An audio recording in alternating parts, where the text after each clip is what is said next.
crippled and sold to a freak show for a few coins. A cowboy carried her out the back and gave her beauty back. The tent smelled like old canvas and something sour underneath, like a wound that hadn't been aired. I'd paid my nickel at the rope. Didn't know what I was paying for. The boy out front just said curiosities, oddities, wonders of nature, same as they always said, and I had a nickel and nothing else to do with a Tuesday evening in a town I didn't know.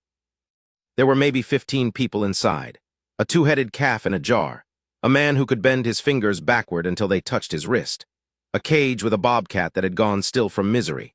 And then at the far end, past a stack of crates and a lantern hung too low, there was a wooden platform, maybe 2 feet off the ground. And on it a chair, and in the chair a young woman. She had a blanket across her lap even though it was July. Her hands were folded on top of it, very still, the way hands go still when a person has learned not to fidget because fidgeting draws attention. Her hair was brown and it had been pinned up badly, like someone else had done it and she hadn't been allowed to fix it. She was looking at the wall of the tent, not at the people, at the wall. There was a painted sign on a board next to her. I didn't read it all. I read the first 4 words and then I stopped reading. The broken woman of. I don't know what came after that. I walked toward her. The man who ran the show was a heavy-set fellow in a gray vest, standing near the tent center pole, watching his customers with the blank satisfaction of a man who is used to selling things that don't belong to him. He saw me walking toward the platform, and he moved to intercept, casual, unhurried, like he'd done it before. "You can look," he said. "Looking's part of the ticket." I wasn't going to look. He studied me. I'm not a big man. I was 53 years old that summer and dry as jerky, and I'd been through enough to wear it on my face. But something in the way I stopped and turned to him must have read a certain way because he didn't push it right off. "She ain't for conversation," he said finally. I gathered that. I left the tent, not because he told me to. I left because I needed to think about what I'd seen, and you can't think inside a place like that. The noise of it gets in the way. I'd come to Dalton's Fork 3 days before on a horse that needed shoeing and a body that needed something close to a bed. I was between things, which was not unusual for me. I'd spent the better part of my adult life between things. Done some scouting, done some trailing, rode fence for ranches in 2 territories, broke horses when my back could take it, which it was starting not to. I had enough money to last me another 2 weeks if I was careful about whiskey, and I hadn't been careful about whiskey since about 1871. I didn't have family. I had a brother in Ohio I hadn't written to in 6 years, and he probably thought I was dead, and that was probably all right for both of us. I'd had a wife once, early, a brief, serious woman who'd married me with high hopes and then watched those hopes diminish, and then died of fever before she had to watch them finish dying entirely. That was 15 years back, and I didn't think about it often because thinking about it didn't do anything except make me want whiskey, which I was already going to have anyway.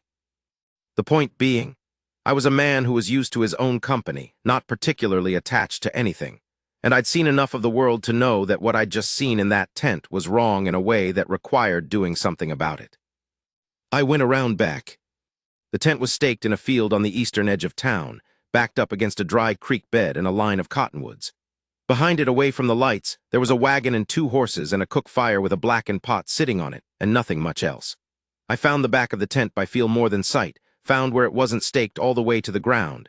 They never are, they always leave a gap for air, and I lifted the canvas and went in low and came up inside near the crates. She was still on the platform. The customers had mostly drifted toward the bobcat cage at the other end, and the man in the gray vest had gone with them. She was alone in her corner with her hands still in her lap. I came up alongside the platform and crouched so my eyes were level with hers. She didn't startle. She looked at me with a steadiness that took me a moment to understand was not calm, but was instead the way a person looks when they've been startled so many times by so many strangers that the mechanism just stops working. She'd used it up. "I'm going to ask you one thing," I said, quiet. "Do you want to leave this place?" She looked at me for a long time. Her eyes were gray-green and there was nothing broken in them. That was the thing I noticed and have never forgotten. Whatever else they'd done to her, they hadn't gotten to her eyes. "Yes," she said. "All right, can you walk?" She pulled the blanket back far enough for me to see her left leg. From just below the knee it went sideways at a slight angle that legs don't naturally go, and the boot on that foot was a built-up thing, thick-soled, that looked to have been made from parts of other boots. She put the blanket back. "Some," she said. "Then we go slow, can you stand?" She stood, not easily, and not without a sound she tried to suppress, a small compressed sound through her nose, but she stood. I offered my arm and she took it and we went to the back of the platform and she stepped down, one foot and then the bad one, and I kept her steady with both hands on her arm until she was on the ground. We went under the tent wall and out into the dark. I didn't carry her. I want to be clear about that because there's a word in what they called her in that place, broken, and it would have been easy to treat her like it was true. She walked on her own to the cottonwoods, with my arm there when she needed it, and when the ground went uneven she grabbed my elbow and I stayed solid for her, and that was all she asked. We stopped behind the first good cottonwood. She was breathing with effort, but she wasn't complaining. "My things are in the wagon," she said. "What things?" "A bag, a coat, letters." I looked at the wagon, 20 yards off, the cook fire between us and it. "Stay here," I said. I won't describe what I did in detail except to say it was quick and quiet, and the man by the fire didn't see much before he was sleeping in the grass with a headache coming, and I was sorry about that, but not very sorry. I found a bag in the wagon bed, canvas, soft-sided, with a coat stuffed in it on top of what felt like folded papers. I brought it back to the cottonwoods. She put the strap over her shoulder herself. We walked, away from the firelight, through the creek bed, dry, just sand and stones, and up the other side, and then through the dark field that separated the fairgrounds from the rest of the town. She didn't speak. I didn't speak. It was maybe a quarter mile, and she made it. I had a room above the feed store. Stairs were a problem. She gripped the rail and went up step by step, leading with her right and bringing the left up after it, and I stayed one step below her with my hand at her back in case she went, which she didn't. She went up those stairs like she had something to prove, and I let her prove it. The room wasn't much. A bed with a decent mattress, a chair, a washstand, a window that looked onto the street. I lit the lamp. She sat in the chair and looked at the room and then at her hands. "I don't have money," she said. "I didn't ask you for any. I need you to understand what you've done. That man, when he finds out I'm gone. He knows a good deal more than he has any legal right to," I said. "And I know what that man knows in return. We'll be fine." She looked at me then, really looked, the way she hadn't been able to in the tent because looking directly at people in that place was the kind of thing that got you noticed. She was younger than I'd thought, 25, maybe 26.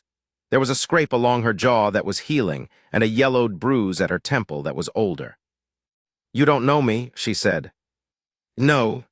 Why did you?" "Eat something," I said. "I've got biscuits from the morning that aren't too far gone." She ate. I made coffee on the small iron stove in the corner. We sat in the lamplight, her in the chair and me on the end of the bed, and after a while she told me her name was Nell, and I told her mine was Calder, and that was the beginning of it. Her story came out over the following days, not all at once. The way real things come out, sideways, in pieces, a bit more each time you've shown yourself to be safe. She'd grown up on a cattle ranch in the territory, daughter of a decent man who died when a wheel came off a wagon and the wagon came down on him, and a mother who then made a second marriage to a man she shouldn't have. The man wasn't violent exactly, but he was practical in the way that means he counted everything as a cost and everything as a profit, and Nell at 16 had been a cost. She'd had her accident by then, fell from a loft and the leg had healed crooked, and so she'd been converted into a profit, which was the word she used for it. Converted, with a flatness in her voice that was worse than bitterness would have been. The freak show had paid her stepfather $11. She'd been with them 14 months. She told me this sitting on the edge of the bed, her bad leg extended, flexing her foot against the stiffness of the morning. She told it like she was reporting something that had happened to a third party. I understood that too. Sometimes the distance is the only way to get through the telling. I didn't say I was sorry.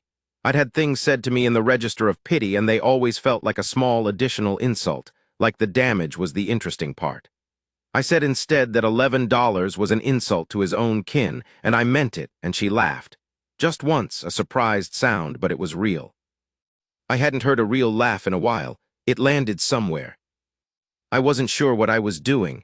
I want to be honest about that. I'd pulled her out of that place on something closer to instinct than plan, and now she was in my room and I was sleeping on a bedroll on the floor. And every morning I got up and went to Hendrick's diner and brought back 2 plates of whatever was on. And every evening I sat in the chair and she sat on the bed and we talked or we didn't. And I kept thinking I'd figure out the shape of things, and I kept not figuring it out. She needed money, she needed somewhere to go.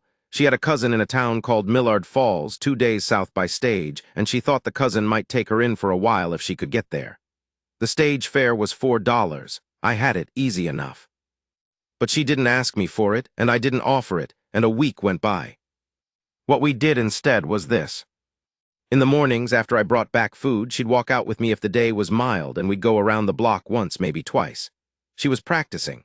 She'd said it herself early on, "I've been sitting down for 14 months, my leg has gotten worse for lack of use, I need to walk it back into shape." So she walked. She used a stick she'd cut herself from a cottonwood branch, trimmed it with my knife until the balance suited her. She walked and she fell once, on the 3rd day, on a rut she didn't see. And she went down hard on her hands and swore 2 words I hadn't expected from her, and then looked up at me with something almost like laughter, and said I'm all right, and I reached down, and she grabbed my wrist, and I pulled, and she was up. She held onto my wrist for a second or two after she was standing, just held it. Then she let go and straightened her dress, and we kept walking. In the afternoons, I watched her from across the room while she wrote letters. Long ones in a careful hand. Letters to the cousin in Millard Falls, I supposed, though she didn't say so. She had a small glass bottle of ink in her bag, and she used it sparingly, blotting after each line.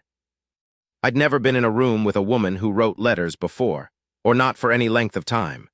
There was something about the steadiness of it, the way she sat up straight at the washstand and moved the pen with concentration, that made the room feel different, more inhabited than rooms usually felt for me. I was aware that I was in danger of making something more of the situation than it was. She was grateful. Gratitude can look like a lot of things. I'd been an old fool over simpler misreadings than this one. I kept it to myself. On the 9th day, I came back from Hendrick's with the plates, and she was standing in the middle of the room without her stick. "Look," she said. She walked from the washstand to the window, 7 steps, maybe 8, on the uneven floorboard. The left foot came down gingerly, set with care, but it bore weight. She walked back. "How's that?" she said. "That's something. It's been something every day. I just didn't show you." She was pleased with herself in a private way, not performing it, and that was the best kind. She set one hand on the windowsill and looked out at the street. "I think I'm ready to go," she said. I set the plates down on the end of the bed. Something moved in my chest that I didn't immediately name. "The stage to Millard Falls leaves Thursday," I said. "I know, I checked." She turned from the window. "I need $4, I'll pay you back when I can." "Don't worry about that." "I will worry about it, I'll pay you back." I went to my saddlebag and took out $4 and set them on the washstand. She looked at the coins, then she looked at me. "I've been trying to figure out why you did it," she said. "Came back for me, you could have just kept walking. Most men would have." "I know it. So why?" I thought about how to answer that honestly. Outside, someone was crossing the street with a loaded mule, the mule balking at a puddle, the someone cursing. Everyday noise. "Because you were looking at the wall," I said finally. "And I thought if I were in that chair looking at that wall, I'd want someone to come." She was quiet for a moment. "That's it," she said. "That's the whole of it." She nodded slowly as though she was filing it somewhere. Then she said, "Sit down," called her. I sat on the end of the bed. She came away from the window without the stick, moving carefully but not tentatively. There was a difference, and I'd learned to read it, and she sat down next to me. Close. Her shoulder touched mine and stayed there. "I want to tell you something," she said. "And I need you not to be polite about it, because I've had enough of politeness. I mean it plain." "All right." In 14 months, there was one person in that tent who looked at me like I was a person.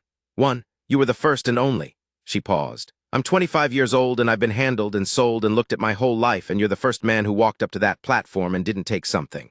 You asked me one question and you waited for the answer, and when I gave it, you treated it like it mattered." She put her hand on mine. It was a small hand, work-roughened, warm. "That's not nothing. I want you to know that's not nothing." I looked at our hands on my knee. I didn't know what to say, which was itself unusual. I generally had something to say. "You're going to make something of yourself," I said. "With or without anyone's help, I saw that inside the first hour."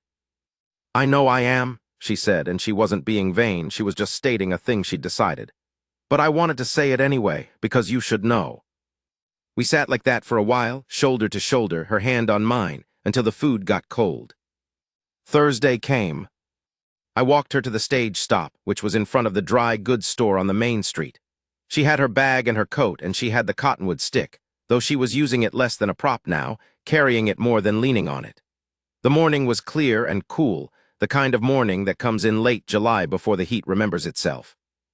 There were 4 other passengers. An older couple with too much luggage, a drummer with a sample case, and a young man in a new hat who looked at Nell's leg and then very deliberately looked away, which I noticed. She stopped at the stage and turned to me. "I wrote down the cousin's address," she said, "in case." She pressed a folded piece of paper into my hand. I put it in my shirt pocket. "You're a good man, Calder," she said. "Whatever you think about that, it's true." She put her hand against my chest, flat, for just a moment. Then she stepped up into the stage with the help of the iron step, and she was gone inside, and the driver called, and the horses leaned into it, and it went. I stood on the street until the stage was out of sight past the feed store and around the corner past the millinery, and then it was just the dust it had left settling back to the ground. I left Dalton's Fork the next morning, no particular reason to stay. I pointed my horse south and rode, not in any great hurry. The address was in my pocket. I knew it was there. I'd read it twice the night before in the lamplight, a town and a street, her cousin's name, and I'd put it back in my pocket with the intention of not thinking about it too hard, which is always a sign that you're going to think about it very hard. I rode for 4 days. On the 4th afternoon, I came into Millard Falls. It was not a big town. Main Street, a church, a sawmill running at the edge of it, the usual. I asked the man at the livery stable where the Marsh family lived, which was the cousin's name, and he pointed me down a side road. I sat on my horse at the end of that road for a long while. I want to tell you what I was thinking, but the honest answer is I wasn't thinking in words, exactly. I was thinking in the way you think about things you want that you've talked yourself out of wanting, because wanting them seems like a fool's errand. I was 53 years old, and I smelled like 4 days of riding, and there was no good reason on earth a young woman with her whole life still in front of her would want to look twice at me. But she'd put her hand on my chest, and she'd said you should know, and she'd put her cousin's address in my hand, not just told it to me in my hand. I rode down the side road. The house was a white clapboard place with a garden that had been worked seriously, rows of beans and squash and tomatoes going in different directions. A dog came off the porch and barked twice and quit. I got down from my horse and stood in the road. She came to the window first, then she came out the door. She was without the stick, completely. She came down off the porch 2 steps, and she came down them square, both feet, without holding the rail, and she walked toward me across the dirt yard, and her walk was still uneven, would probably always be uneven, but it was hers, and she'd worked for every foot of it. She stopped in front of me. "I thought you might," she said. "You did. I hoped you might. There's a difference." She looked at me with those gray-green eyes, and they were the same as they'd been on the platform in the tent, not broken, never broken. "Did you come to visit, or did you come to stay?" I'd been carrying that piece of paper for 4 days in my shirt pocket. I took my hat off. "I don't know yet what I'm worth to you," I said. "That's the honest truth. I'm old and I'm used up in certain ways, and I don't own a thing in this world except that horse and what's on him." She waited. "But I'm solid," I said. "Whatever I'm standing on, I'm solid on it, and if you'll have me around, I'll be solid for you. That's what I've got." She reached up and put both hands on either side of my face, the way you hold something you don't want to drop. She looked at me for a long moment, and I let her look. "Calder," she said. "Yeah. That's worth a good deal more than you think it is." She lowered her hands and took one of mine, and we stood there in that dirt yard in the late afternoon, the dog sitting at the edge of the porch watching us, the beans growing in their rows, her cousin's white house behind her with its curtained window. I'd been a lot of things in my life. I'd been useful, I'd been competent, I'd been reliable, I'd been invisible. I'd been the man who got the job done, and then nobody needed any more. Standing in that yard with her hand in mine, I understood for the first time in years, maybe the first time ever, that someone was going to look for me if I went missing. That someone had already looked for me, in the way she'd come to the window before she came to the door. Not because she needed saving, not because she was waiting to be taken care of, but because she'd decided I was worth looking for. That was the gift, that was the whole of it right there. A good woman deciding you're worth looking for. I put my hat back on. "I can sleep in the barn," I said. She laughed, the same laugh as in the room in Dalton's Fork, that surprised real sound. "You can do no such thing," she said, and she pulled me toward the house. The cousin's name was Margaret, and she was a sensible woman who took one look at us coming in together and put another plate on the table without saying a word about it. We ate in the good light of a proper kitchen, the three of us, and afterward Margaret went to see to the garden and Nell, and I sat at the table with our coffee cups. She had her hand on the table between us, not quite reaching for mine but close. "I have to warn you," she said, "I'm not easy to live with, I've been told so." "By who?" "People who thought I should be grateful for what I had." "They were wrong about what you had." She looked at me steadily. "I'm going to work. Whatever we do, wherever we end up, I work. I don't sit in chairs." "I'd never ask you to sit in a chair." "I know," she turned her coffee cup in her hands. "I know you wouldn't. That's why I'm telling you the rest of it instead of keeping it back." We talked until the lamp needed trimming. Outside the window, the stars came out over the territory. Same stars that had been out over 40 years of my riding under them, over my wife's grave and my brother's Ohio farm, and every camp I'd made alone in the dark. Same stars that had presided over me not mattering to anyone in any permanent way for most of a life. They looked different from a lit window, from the inside of something. The morning after that I went into town and asked about work. There was a man named Dooley who was running cattle 2 miles east and needed someone who knew fence and horses and wasn't afraid of early mornings. I told him I knew fence and horses and hadn't been afraid of early mornings in 20 years because I hadn't slept past 4:30 since 1869. He shook my hand, and I started Monday. I didn't become a different man. I was the same man I'd always been, with the same years on him and the same aches and the same habit of keeping mostly quiet. But something had shifted in what those things meant. The quietness wasn't emptiness anymore. The steadiness wasn't stubbornness. The years weren't just weight. They were what she'd seen. They were what she'd chosen. A woman like Nell, who'd had every choice taken from her and had made herself choose anyway, who'd walked on a leg that the world had written off and built the muscle back, and come down off that porch square on her own 2 feet. When that woman looked at you across a kitchen table and put her hand toward yours, she was not doing it out of lack of options. She was doing it because she'd looked and decided. Some men, I've noticed, want to be loved by a woman who didn't have a choice. Some men want the helpless kind of love, the kind that's love by default. I'd never understood that, or if I had understood it, I'd been repelled by it. What I'd wanted under everything in some place I hadn't looked at directly was to be chosen. Freely, by someone who didn't have to. I was chosen. In that white clapboard house in Millard Falls in the late summer of whatever year it was, by a young woman with gray-green eyes and a crooked leg she'd rebuilt herself, who'd been sold for $11 and had come through it with her eyes intact, and her will intact, and her ability to see a person intact, in all the ways that mattered most. She gave me something back I hadn't known I'd put down. You spend enough time being the man nobody's looking for, and you stop noticing you're not being looked for. You just call it independence, call it preference, call it the way things are. She looked for me. I still have the piece of paper in my wallet, the address, her cousin's name in her careful hand. I've kept it 15 years, which means through 4 moves and 2 lost saddlebags and 1 fire that took more than I want to talk about. I've kept it because I've never found a better piece of proof that a thing happened than the physical evidence that it did. She's asleep inside right now, the way she sleeps, which is seriously like she means it, and the dog is on the porch.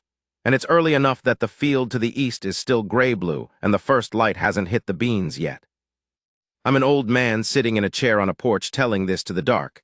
My horse is in the barn. My coffee is getting cold. My wife is sleeping. I'm a man who got looked for.